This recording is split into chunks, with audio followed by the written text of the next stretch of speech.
Assalamualaikum warahmatullahi wabarakatuh. Kembali lagi bersama saya Bu Ayu Dwi Setianing Tias pada channel Belajar Matematika. Pada video kali ini saya akan membahas mengenai materi matematika peminatan atau lintas minat kelas 10 di semester genap. Nah, materi apakah yang akan kita pelajari pada semester kali ini? Ya, kita akan mempelajari mengenai materi vektor. Untuk kompetensi dasar yang akan kita gunakan yaitu KD 3.2 menjelaskan vektor, operasi vektor, panjang vektor, sudut antar vektor dalam ruang berdimensi 2 atau disebut sebagai bidang, dan ruang berdimensi 3. Lalu berikutnya adalah KD 4.2 menyelesaikan masalah yang berkaitan dengan vektor, operasi vektor, panjang vektor, sudut antara vektor dalam ruang berdimensi 2 dan berdimensi 3. Nah, sebenarnya materi ini pasti sudah kalian pelajari kan di semester lalu di pelajaran fisika. Nah, tetapi pada pelajaran matematika ini kita akan mempelajari vektor lebih mendasar. Nah, perhatikan yuk video berikut ini. Penerjun payung meluncur ke bawah menuju tempat pendaratan yang telah ditentukan. Ia memperhitungkan arah jatuhnya supaya mendarat tepat pada tempat pendaratan yang telah ditentukan. Nah, bagaimana cara memperhitungkan arah jatuh saat melakukan terjun payung? Nah, penerjun payung memperhitungkan arah jatuhnya itu menggunakan insting yang sudah terbentuk dari pengalamannya dia melakukan terjun payung. Namun, melalui ilmu fisika, hal ini dapat dihitung dan dimanipulasi gaya-gaya yang bekerja pada penerjun sehingga arah jatuhnya sesuai dengan yang diinginkan. Salah satu ilmu yang digunakan dalam perhitungan gaya-gaya tersebut adalah vektor. Nah, apa sih vektor itu? Kita akan mempelajari lebih lanjut pada video kali ini. Nah, jadi sebelumnya saya kenalkan dulu sebelum kita masuk ke vektor ya. Jadi selama ini kita mengenal besaran kan? Nah, besaran itu ada dua, yaitu besaran skalar dan besaran vektor. Apa sih besaran skalar itu? Nah, jadi besaran skalar itu adalah besaran yang hanya memiliki nilai dan tidak memiliki arah. Contohnya, semua besaran pokok seperti berat, seperti massa, terus energi, kelajuan, usaha, luas, daya, volume, panjang, dan lain sebagainya. Sedangkan besaran vektor itu adalah besaran yang memiliki nilai dan arah. Jadi kalau tadi kan besaran skalar itu hanya memiliki nilai.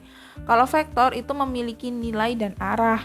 Contohnya perpindahan, kecepatan, gaya, dan lain sebagainya. Nah, jadi pengertian dari vektor itu sendiri adalah vektor dapat direpresentasikan secara grafis oleh segmen garis berarah seperti ini. Jadi kita bisa menggambarkan atau merepresentasikan vektor itu sebagai garis berarah. Nah, besar vektor dinyatakan dengan panjang anak parah. Jadi besarnya itu ini, misalkan panjangnya berapa. Lalu sedangkan vektornya itu dinyatakan dengan arah anak parah. Arah anak panah, dia mengarahnya kemana, itu disebut sebagai vektornya. Nah, pada gambar di samping titik A, di sini kan ada beberapa anak panah ya. Ini saya menggunakan anak panah yang pertama, di mana titik A itu merupakan titik pangkal vektor. Pangkal ya, sedangkan yang terkena busurnya ini, busur panahnya itu disebut sebagai titik ujung. Jadi titik B itu titik ujung. Saya ulangi, A itu titik pangkal. Awalannya ini disebut titik pangkal dan akhirnya ini disebut sebagai titik ujung dari vektor. Nah, vektor yang memiliki titik pangkal di A dan titik ujungnya di B, maka ini disebut sebagai vektor AB. Jadi penulisannya seperti ini. Vektor AB dengan diberi tanda panah di atasnya. Ini merupakan penulisan dari vektor dan dibaca sebagai vektor AB. Begitu juga dengan yang ini. Karena pangkalnya C, ujungnya D, maka disebut vektor CD. Ini juga vektor OP. Nah, jangan sampai kebalik ya, vektor AB itu tidak sama dengan vektor BA. Karena apa? Karena vektor kan tadi ada kaitannya dengan arah. Nah, antara AB dengan BA kan arahnya berbeda. Jadi jangan sampai salah. Kalian lihat yang sebagai pangkal yang kita tulis terlebih dahulu. Seperti itu. Nah, selain menggunakan penulisan seperti ini, kita juga bisa menggunakan dengan huruf kecil. Jadi kalau kalian mau menggunakan dua huruf seperti ini, hurufnya harus sama-sama kapital. Tetapi kalau kita mau menggunakan satu huruf saja, misalkan vektor AB kita ganti sebagai vektor U. Nah, maka U ini kita gunakan huruf kecil, lalu di atasnya diberi panah. Atau panah juga bisa ditulis di bawahnya, seperti ini. Atau juga kalian juga bisa menuliskannya dengan ditebalkan. Jadi U-nya itu menggunakan bold atau huruf tebal. Nah, tetapi yang akan sering kita gunakan adalah ini, yang huruf kecil atau yang ini. Kita jarang menggunakan panah yang di bawah dan yang tebal. Kenapa? Karena yang tebal ini kalau ditulis tangan kan menyulitkan. Kecuali kalau di komputer kan memudahkan ya. Tapi kalau kita tulis tangan ini kan agak kesulitan membedakan yang tebal dan tipis. Ini juga sedikit jarang digunakan di buku-buku. Jadi kita akan menggunakan simbol ini, vektor AB besar gini, atau menggunakan huruf kecil yang panahnya di atas. Nah, lalu vektor itu ada di dua ruang. Yang pertama adalah vektor di ruang 2. Nah, vektor di ruang 2 itu vektor seperti di bidang koordinat. Jadi ada sumbu X dan sumbu Y. Kemudian, kalau di ruang 2, ingat ya, kalau sumbu X berarti kalau ke kanan dia itu positif, kalau ke kiri dia negatif. Sedangkan kalau ke atas itu positif, kalau ke bawah negatif. Dan yang disebutkan terlebih dahulu adalah yang X, yaitu yang ke kanan dan ke kiri atau yang mendatar. Sedangkan yang disebutkan kedua adalah yang tegak, yaitu yang ke atas atau ke bawah. Nah, ini contohnya. Ini vektornya ya. Vektornya seperti ini untuk yang warna biru. Nah, kan tadi dia bergeraknya dari pangkal ke ujung. Berarti kita ini kan yang mendatar dulu. Berarti kita bergeraknya mendatar dulu. Ini ke sini arahnya kemana? Ke kanan kan? 5 satuan ke kanan, lalu 3 satuan ke atas. Sehingga vektor U itu sama dengan 5, 3. Kalian bisa menuliskannya seperti ini atau dengan bisa menyamping seperti titik koordinat. Hanya yang membedakan kalau penulisan vektor itu tanpa koma. Jadi walaupun kalian ke samping itu penulisannya 5, 3 dikasih spasi saja tanpa koma. Ini juga dari pangkal ke ujung. Pangkal ke ujung berarti kan dia harus ke kiri terlebih dahulu. 5 satuan ke kiri baru 5 satuan ke bawah, 5 satuan ke kiri, kemudian 5 satuan ke bawah. Karena ke kiri itu tandanya negatif, ke bawah itu juga negatif. Dan yang terakhir untuk yang gambar hijau ini pangkalnya, ini ujungnya. Berarti untuk kesini kan kita harus ke kiri dulu. Ke kiri 5 satuan, kemudian ke atas 3 satuan. Maka ini min 5, 3. Seperti itu ya. Oke, berikutnya adalah kalau 0 bagaimana? Berarti kalau 0 dia itu gambarnya tidak miring seperti ini. Misalkan sebentar saya tulis dulu. Nah, misalkan seperti ini.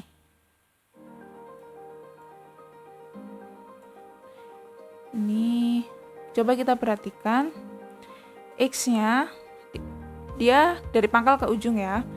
Pangkal ke ujung dia bergerak berapa satuan? Ya, 1, 2, 3. 3 satuan ke kiri, maka min 3. Lalu apakah dia ke atas ke bawah? Tidak kan? Maka dia min 3,0.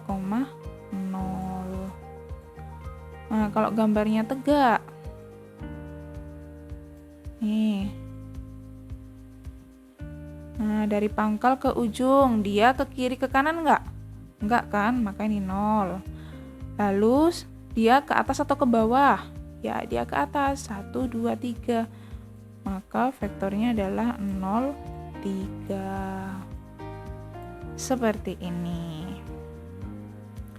Oke, selanjutnya vektor di ruang 3. Nah, kalau di ruang 2 itu kan terdiri dari sumbu X dan sumbu Y.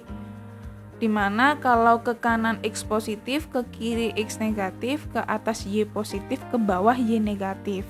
Sedangkan di ruang 3 di sini ada 3 sumbu koordinat, yaitu sumbu X, Y, dan Z. Nah, untuk X berarti dia yang di depan ya, depan dan belakang. Sedangkan yang Y itu kanan dan kiri. Z itu yang atas dan bawah. Untuk X depan itu positif, X ke belakang itu negatif.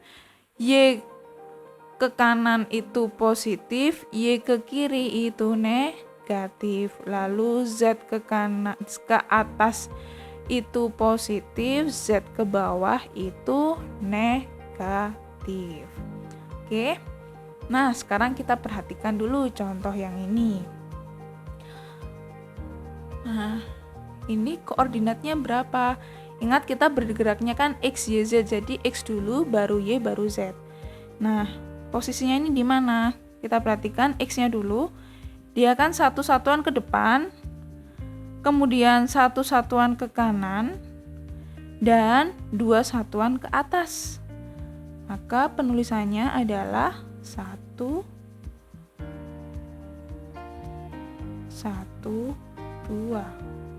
Bisa dipahami? Jadi ini artinya adalah 1 satuan ke depan, lalu 1 satuan ke kanan, dan 2 satuan ke atas. Nah, bagaimana dengan yang gambar kedua ini? Ya, 2 satuan ke depan, 6 satuan ke kanan, 5 satuan ke atas. Maka penulisannya adalah 2, 6, 5. Jangan sampai terbalik ya. Jadi kalau di ruang 3 depan belakang itu adalah yang X, kanan kiri itu Y, atas bawah itu Z. Begitu juga di gambar yang terakhir. Nah, ini kan berarti kita ke X dulu 2 satuan, lalu ke kanan 3 satuan, ke atas 5 satuan. Jadinya 2, 3, 5.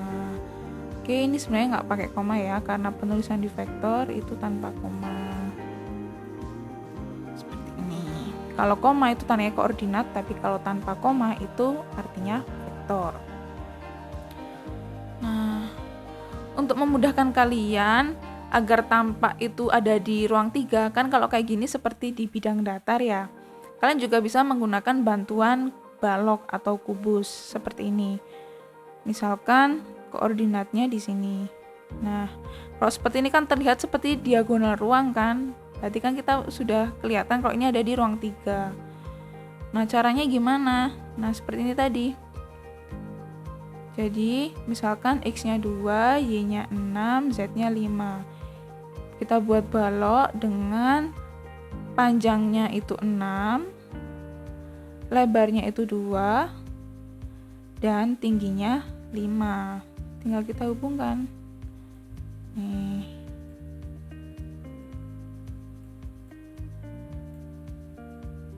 Ini anggap lurus ya.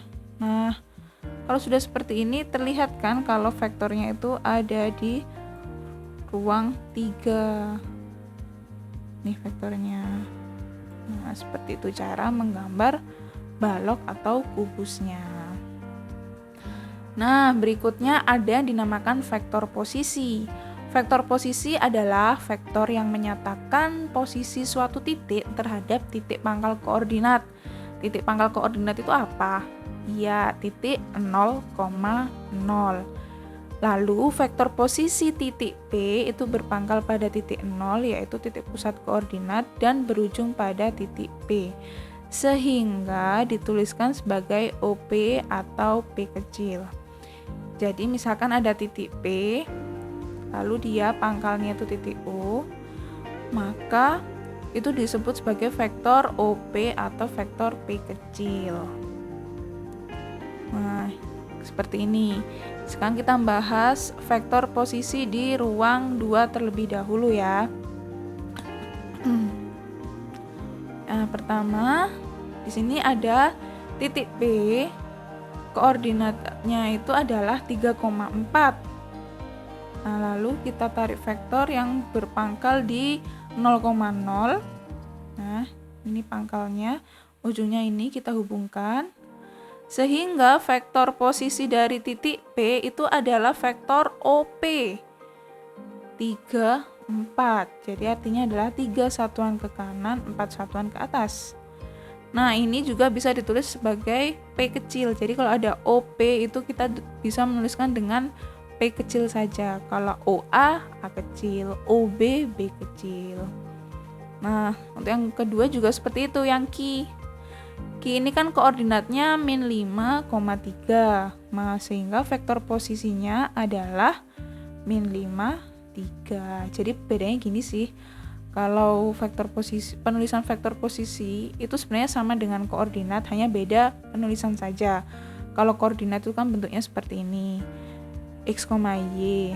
Tapi kalau vektor posisi itu penulisannya ke bawah seperti ini, 3, 4. Atau bisa yang seperti tadi menyamping tapi tanpa koma.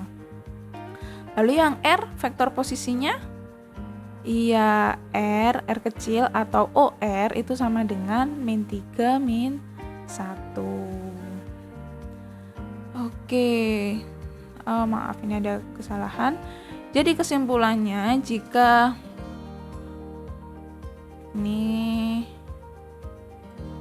ini tidak usah ya.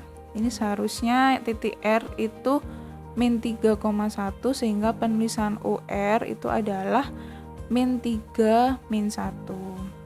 Jadi kesimpulannya, jika ada koordinat titik S sama dengan X, Y, maka vektor posisi titik S adalah S kecil atau sama dengan OS atau sama dengan XY. Nah, berikutnya adalah vektor posisi di ruang 3. Seperti ini ruang 3 ya. Seperti yang sudah saya jelaskan, ini X positif, ini X negatif, depan belakang, ini kanan kiri. Ini saya bentuk seperti ini agar terlihat kalau dia dimensi 3. Lalu ini Z-nya, Z positif, Z negatif. Nah, koordinat titik A itu 385. Berarti 3 satuan ke depan, 8 satuan ke kanan, 5 satuan ke atas, maka titik A posisinya di sini. Sehingga vektor OA itu adalah 385. Lalu untuk yang kedua adalah titik B 6 min 2, 5. Berarti 6 satuan ke depan, 2 satuan ke kiri, 5 satuan ke atas. Posisi B di sini. Nah, maka vektor OB adalah ini, 6 min 2, 5. Jadi kesimpulannya, jika koordinat titik P itu sama dengan X, Y, Z, maka vektor posisi titik P adalah P kecil atau sama dengan OP atau sama dengan X, Y, Z. Penulisannya seperti ini. Nah, agar lebih memahami bentuk vektornya kalau di ruang 3 itu gimana, ini saya berikan videonya ya.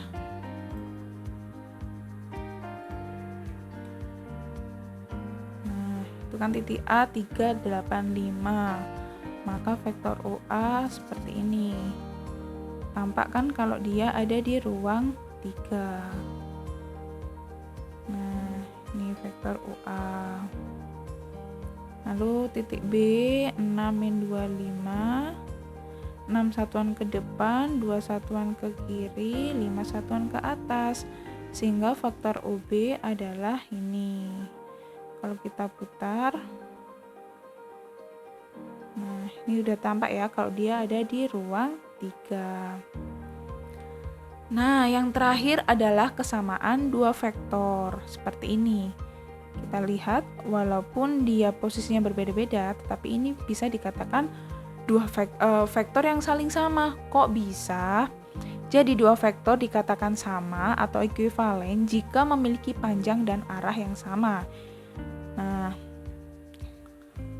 kita perhatikan vektor U dengan vektor W. Nih, tapi kan titik koordinatnya berbeda, Bu. Iya, coba kita perhatikan. Ini kan, dua vektor dikatakan sama jika memiliki panjang dan arah yang sama. Panjangnya sama kan, ini. Arahnya 24 ke min 13. Berarti kan dari 2,4 ke min 1,3. 1, 2, 3 satuan ke kiri, 1 satuan ke bawah. Lalu yang W, 4,-1 ke 1,-2. 1, 2, 3 satuan ke kiri, 1 satuan ke bawah. Juga yang R, 1, 2, 3 satuan ke kiri, 1 satuan ke bawah. Nah, ternyata sama kan?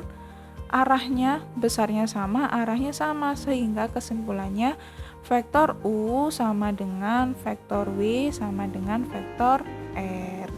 Jadi untuk kesamaan dua vektor itu menggunakan tanda sama dengan. Nah, kesamaan vektor pada dimensi 2 itu jika vektor U sama dengan X1, Y1 dan vektor V sama dengan X2, Y2 itu sama jika dan hanya jika X1 sama dengan X2 dan Y1 sama dengan Y2. Kenapa jika dan hanya jika? Karena berlaku dua arah. Jadi jika vektor U ini dan vektor V ini, maka X1 sama dengan X2 dan Y1 sama dengan Y2. Begitu juga sebaliknya, jika X1 sama dengan X2 dan Y1 sama dengan Y2, maka vektor U dan vektor V itu sama. Bisa dipahami? Jadi dikatakan jika dan hanya jika itu jika berlaku dua arah. Ini sama jika ini maka ini, begitu juga sebaliknya. Jika ini maka ini. Nah, begitu juga di ruang 3, vektor U kan X1, Y1, Z1 dan vektor V X2, Y2, Z2. Vektor U dan vektor V itu sama jika X1 sama dengan X2, Y1 sama dengan Y2, Z1 sama dengan Z2. Begitu juga sebaliknya, jika X1 sama dengan X2, Y1 sama dengan Y2, dan Z1 sama dengan Z2, maka X1 sama dengan X2, Y1 sama dengan Y2, maka vektor U dan vektor V itu sama. Baik anak-anak, mungkin cukup sekian penjelasan hari ini mengenai konsep dari vektor. Sampai jumpa pada video berikutnya. Nah, jangan lupa kalian harus banyak latihan soal agar lebih memahami materi yang kalian pelajari. Tanpa latihan soal, kalian sama saja belajar tanpa praktek. Jadi ilmu yang kalian dapatkan bisa cepat lupa. Jadi saya sarankan agar kalian banyak berlatih. Oke, terima kasih. Semoga apa yang kita pelajari hari ini bermanfaat. Wassalamualaikum warahmatullahi wabarakatuh.